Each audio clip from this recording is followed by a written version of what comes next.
One night stands or a long term relationship without sex? One night stand, sex is very important. No, one night stand is very अच्छा आजकल ऐसा भी तो हो गया भाई, चीटिंग की बात हो रही है तो कि ओपन चीटिंग चल रही है आजकल। ओपन रिलेशनशिप, वाइफ को भी पता है कि चीटिंग करो और हस्बैंड को भी पता है। क्या ये वन नाइट स्टैंड हमारी संस्कृति के खिलाफ है एज पर दोज पीपल जो जज करते हैं? ऑर्थोडॉक्स पीपल के लिए है, बट आज की जनरेशन के लिए I don't think so. Why would you like to settle abroad? Because it's a better lifestyle. Like there's too much pollution.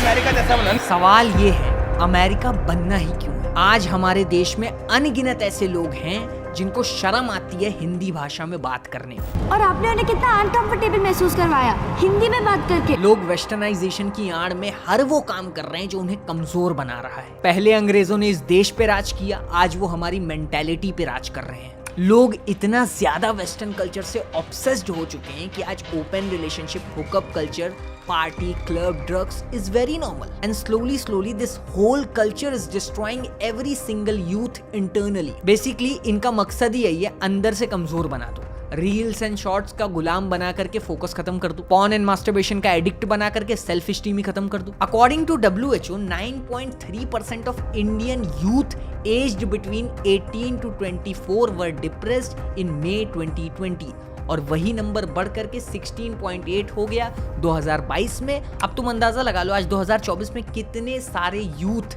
Depressed हैं। और आपको याद दिला दूं कि इंडिया एकलौती दुनिया की ऐसी कंट्री है जिसमें सबसे ज्यादा यूथ रहते हैं। आज तक हमारे एजुकेशन सिस्टम में पढ़ाया जा रहा है वास्को डिगामा ने इंडिया की खोज करी। क्या बुलशिट है यार। इसकी जगह स्टेटमेंट होना चाहिए था, Vasco da Gama was came to India in 1498। तो आखिर क्यों इंडिया इतना ज्यादा ऑब्सेस्ड है अमेरिकन से and why westernisation is rising in India, जानेंगे आज इस वीडियो में।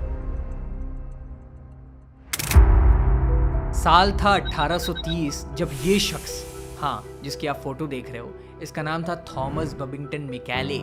इसने डिजाइन किया इंडिया में पहली बार इंग्लिश एजुकेशन सिस्टम। और ये वही आदमी है जिसने एक ऑफिशियल स्टेटमेंट दिया था कि यूरोपियन लाइब्रेरी का कोई एक सिंगल शेल्फ भी इंडियन नेटिव लिटरेचर के बराबर है। ये माइंडसेट था आदमी का, और हैरानी वाली कोई बात नहीं है कि आज इंडियंस के अंदर वही माइंडसेट कहीं ना कहीं कूट करके भर चुका है। आज इंडियंस अपनी ही नेटिव लैंग्वेज को यूज करने में शर्माते हैं। अगर आप देखो, अगर 4 लोग कहीं पर इंग्लिश में बात कर रहे हैं और उसी ग्रुप में 5वां बंदा हिंदी में जाकर के कुछ बोल दे, तो वो 4 लोग उस 5वें बंदे को जज करते हैं कि हिंदी में बोल रहा है, अच्छा कम पढ़ा लिखा है शायद। एक और एग्जाम्पल बहुत ही रिलेट कर पाओगे आप लैंग्वेज को लेकर के। मैं अक्सर देखता हूँ जब मैं ट्रैवल करता हूँ कि लोग हिचकिचाते हैं फ्लाइट के अंदर एयर होस्टेस से बात करने में। अरे भाई, तुमने पैसा दिया है, तुमने पे करा है उस एयरलाइन को, लेकिन फिर भी लोगों को पानी मांगने में भी दिक्कत होती है। क्यों? क्योंकि उन्हें लगता है नहीं इंग्लिश में बोलना पड़ेगा, ये एयरलाइन में तो इंग्लिश ही बोलना पड़ेगा, हिंदी में बोल देंगे तो इज्जत चली जाएगी। वाह, क्या बकवास मेंटालिटी है। हमारी खुद की लैंग्वेज को हम यूज करने में अशेम फील कर रहे हैं। लोग किसी बड़े डॉक्टर के पास में जब जाते हैं और किसी बड़े डॉक्टर को आपने पे किया हुआ है, भाई आप उनका नंबर लिए, अपॉइंटमेंट लिए, उनको दिखाने गए हो, और लोग डॉक्टर को पूरी बात बताने में भी शर्माते हैं। क्या दिक्कत है उनको? क्यों? क्योंकि लगता है बहुत बड़े डॉक्टर हैं, इनसे तो इंग्लिश में बात करना पड़ेगा। भाई डॉक्टर से मिलने में लोग शर्माते हैं। Literally I have seen that. See, India colonisation के जाल में 200 साल रहा है, यानी कि 200 साल तक ब्रिटिशर्स ने इंडिया के ऊपर राज किया है। और हमें, आपको लगता है कि हमें आजादी मिल चुकी है, बट वो अभी गया नहीं है। वो राज कहीं ना कहीं अभी भी यहाँ घुसा हुआ है कि ब्रिटिशर्स इंग्लिश बोलते थे तो वही हमने एक स्टैंडर्ड सेट कर दिया, और जो आज हिंदी बोल रहा है हम उसे नीची भावना से देख रहे हैं। तो वही मेंटालिटी लोगों के अंदर घुसी हुई है, और जब भी वो कहीं पर ऐसे किसी को हिंदी में बात करते देख लेते हैं या सुन लेते हैं तो उन्हें लगता है कि नहीं, ये हमारी कैटेगरी का बंदा नहीं है, मतलब ये इंडिया में रह करके ही बहुत बड़े अमेरिकन बनने चले। अब एक टर्म है इंफीरियॉरिटी कॉम्प्लेक्स, इसको वही बोलते हैं। अब जैसे ब्रिटिशर्स के अंदर इंडियंस को लेकर के इंफीरियॉरिटी कॉम्प्लेक्स था, यानी कि एक हीन भावना थी, वही इंफीरियॉरिटी कॉम्प्लेक्स आज बहुत सारे इंडियंस के अंदर है जो इंग्लिश नहीं बोलते हैं उनको लेकर के। अब तुम बहुत बड़े अमेरिकन बनने चले हो, लेकिन आज भी उनके अंदर हिंदी को लेकर के कोई इंफीरियॉरिटी कॉम्प्लेक्स कम नहीं हुआ है। जैसे 78 ईयर ओल्ड अनिल वार्ष्णे, जो कि सीनियर सिस्टम इंजीनियर थे एक डिफेंस फर्म के अंदर यूएसए में, और उनको सिर्फ इसलिए नौकरी से निकाल दिया गया कि वो अपने फैमिली में जो कोई डेथ बेड पे था उससे हिंदी में कॉल पे बात कर रहे थे। यानी अगर हिंदी में कॉल पे बात करते सुन लिया गया तो उनको फायर कर दिया गया। बाद में अनिल ने तो उस फर्म के ऊपर पूरा लॉ सूट फाइल किया, केस किया, वो अलग केस है। बट यहाँ पर मैं बताने की कोशिश कर रहा हूँ कि ये मेंटालिटी उनकी है, ये मेंटालिटी आपके अंदर नहीं हो सकती है कि आप हिंदी लैंग्वेज में बात करने वालों को ऐसे नीची भावना से देखो। और वैसे वहां का हाल क्या है ये मुझे बताने की जरूरत नहीं, हम सबको पता है कितना खुलेआम रेसिज्म चल रहा है और कितने सारे स्टूडेंट्स और कितने सारे लोगों को मारा जा रहा है। वैसे तो इस पे एक अलग से वीडियो बना दूंगा, अगर आप चाहते हो तो मेरे को बता दो। बट अभी ये जो बात हो रही है ये बात हो रही है इंफीरियोरिटी कॉम्प्लेक्स की। तो बात करते हैं ये होता क्या है आखिर।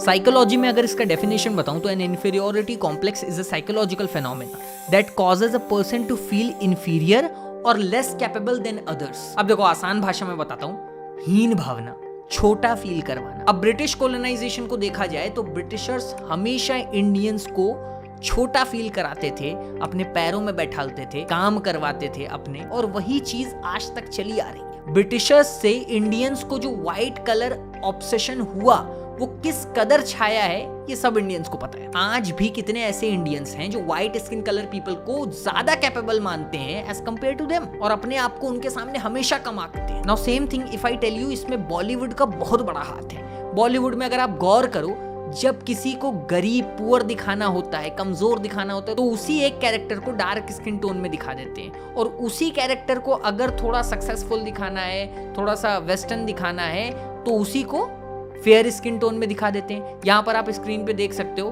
दोनों में आलिया भट्ट ही है, लेकिन दोनों में कितना बड़ा डिफरेंस है। और यही सब की वजह से इंडियंस की एक मेंटालिटी बन चुकी है कि वो फेयर स्किन को ही चूज करते हैं over a dark one. YouTube पे एक डॉक्यूमेंट्री है, India's obsession with looking fair, which is a great documentary. उसमें अगर आप देखो तो साफ साफ दिखाया जाता है कैसे एक सेम मॉडल को अगर फेयर स्किन और डार्क स्किन करके दिखाया जाए इंडियंस को, तो इंडियंस किसको चूज करेंगे?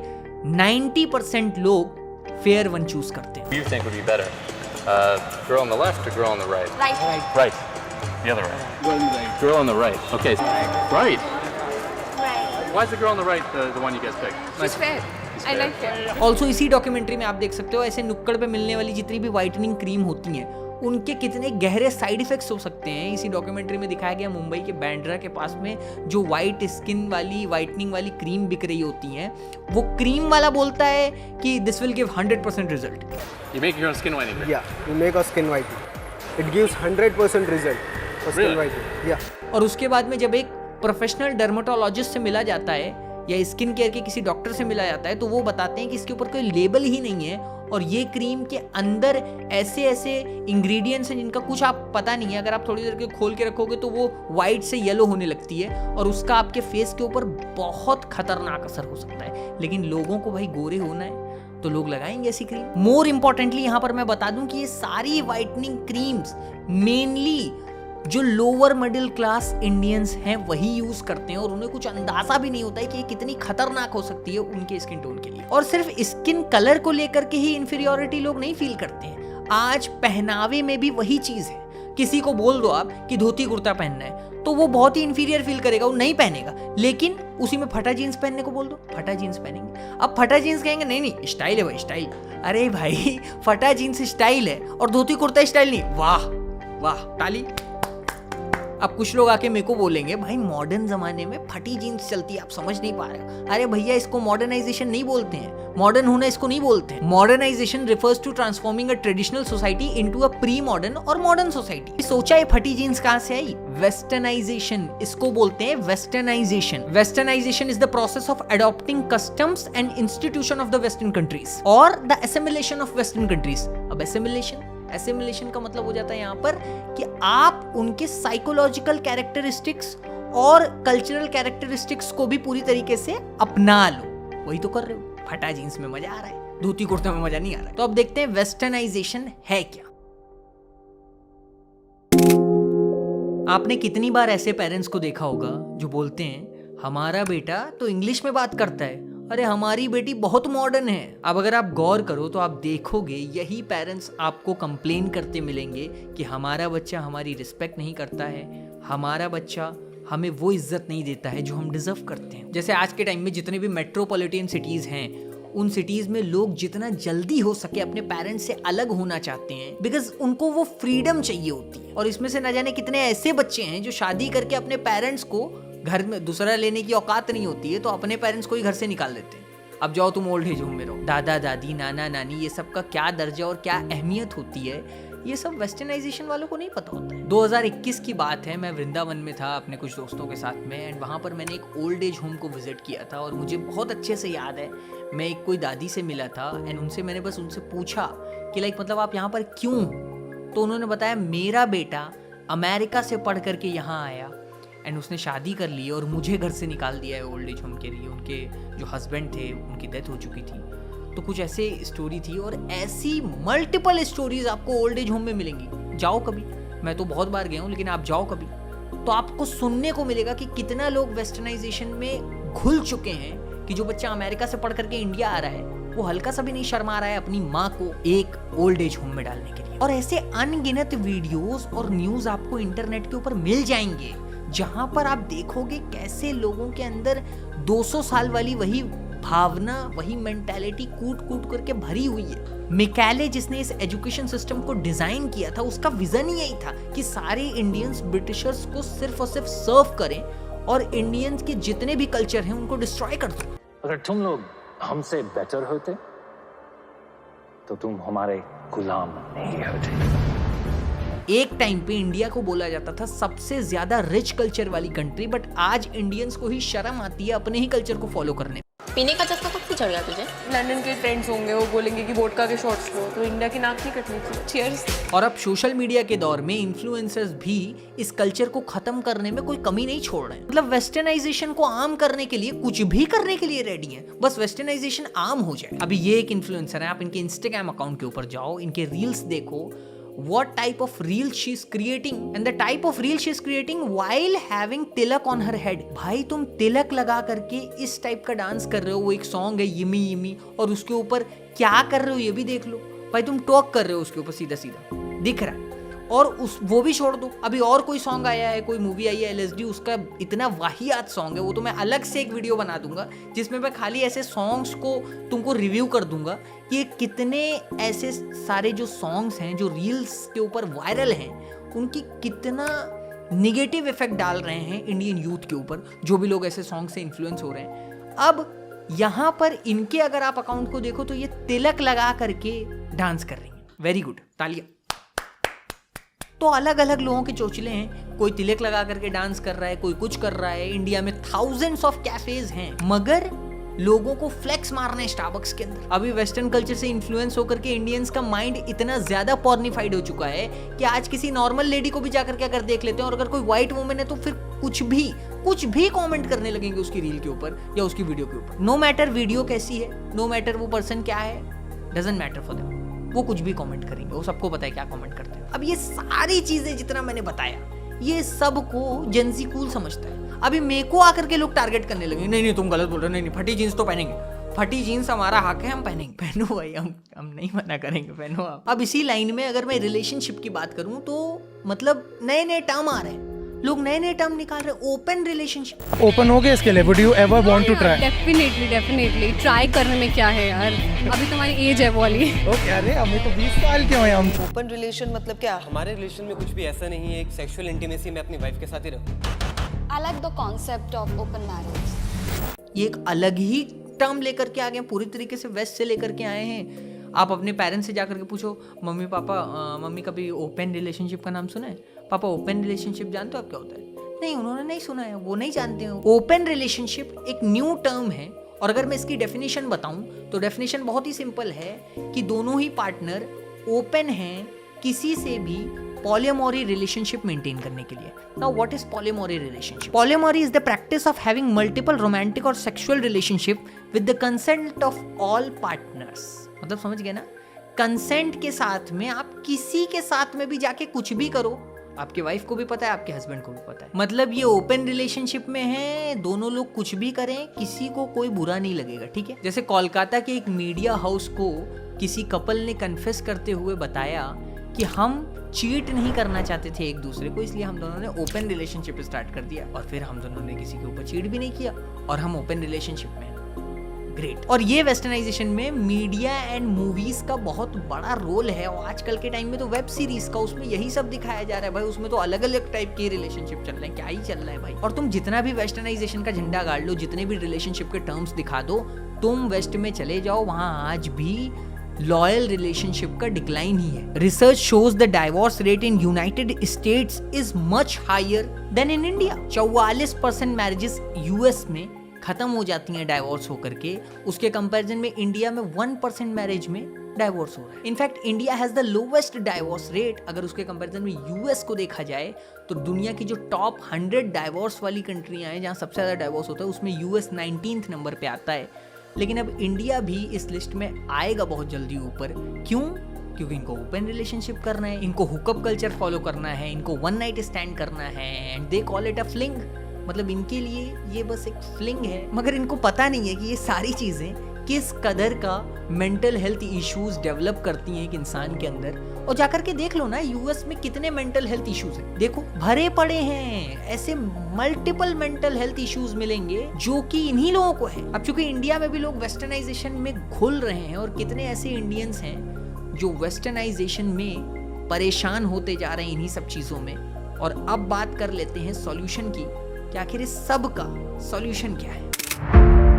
ये हैं एप्पल के फाउंडर, हम सब इन्हें जानते हैं। और ये जब इंडिया आए तो इन्होंने इंडिया के रिच कल्चर को एम्ब्रेस किया। During the visit of Steve jobs उन्होंने ट्रेडिशनल लुंगी को पहना और बहुत सारे इंडियन कल्चर को फॉलो किया। इंडिया में आकर के उन्होंने मेडिटेशन किया, और बाद में उन्होंने अपने बायोग्राफर वॉल्टर इसैक्सन को बताया, the main thing he learned in India was intuition. Jobs said coming back to America was a cultural shock for him. अफसोस सद अफसोस, इंडिया के कितने सारे ऐसे आईफोन यूजर्स हैं जिनको खुद में ये बात नहीं पता होगी कि खुद एप्पल का फाउंडर इंडिया का फैन था। स्टीव जॉब्स को इंडियन कल्चर से कितना ज्यादा ऑब्सेशन था। मतलब हर चीज में देख लो, इंडिया का कल्चर रिच ही रहा है, बट हम देखते ही नहीं है। इंडिया में कब से ब्रह्मचर्य का कॉन्सेप्ट है, आज यहाँ 2008 में नो फैब का कॉन्सेप्ट डिस्कवर हो गया, नो फैब वेबसाइट बन गई। अब यहाँ के लोग बहुत ज्यादा हाइप कर no fap no fap no fap no fap, YouTube पे लोग वीडियो बनाए नो फैब। अरे भाई ब्रह्मचर्य कब से है भाई,